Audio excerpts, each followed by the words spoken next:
Welcome back. It is Election Day in America. Republican control of the House is on the line, and a fiercely divided political climate is at stake. How does this election compare to other historical midterms? Joining us right now is the presidential historian, Doug Wead. Doug, good to see you. Thanks so much for being here this morning. I want to kick it off with going back to 2002. In the first post-9/11 midterm, that was President George W. Bush was able to actually gain seats. Tell us about that.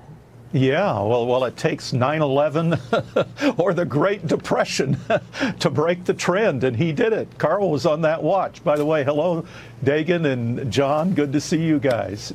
So, yes, history says that it's buyer's remorse. The party that won the previous election is going to get hurt in the midterm.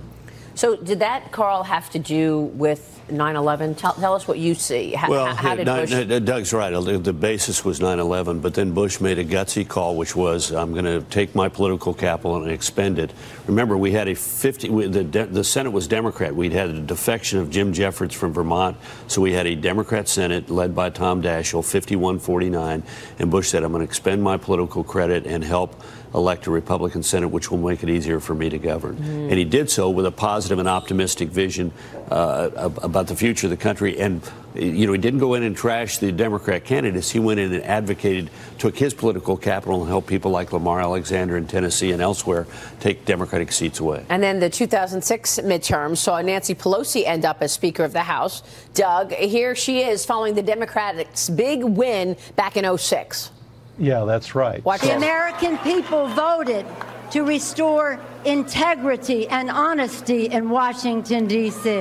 And the Democrats intend to lead the most honest, most open, and most ethical Congress in history. Did they do that? And could history repeat itself?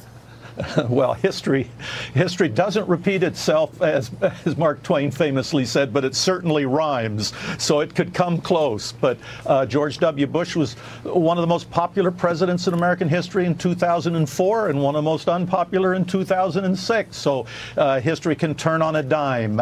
History has not yet met Donald Trump, so yeah. We'll see. Yeah, exactly. Anything can change this time around because it's a character we haven't seen before. So how about 1994? Saw the Republican revolution against President Clinton. The Republicans took both houses. President Clinton accepted his share of responsibility for the Democrats' heavy losses and then actually moved to the middle. How did that election empower Republicans? Yeah, that was Newt Gingrich's famous contract with America. And once again, a buyer's remorse. They had 92 in a three-way race with Clinton and Ross Perot and George H.W. Bush. Clinton had won. 2 years later, the American people weren't happy with it, and they went with Newt Gingrich's vision for America. Fascinating. Any takeaways about this midterms? Well, this coming midterms, it's unpredictable to me.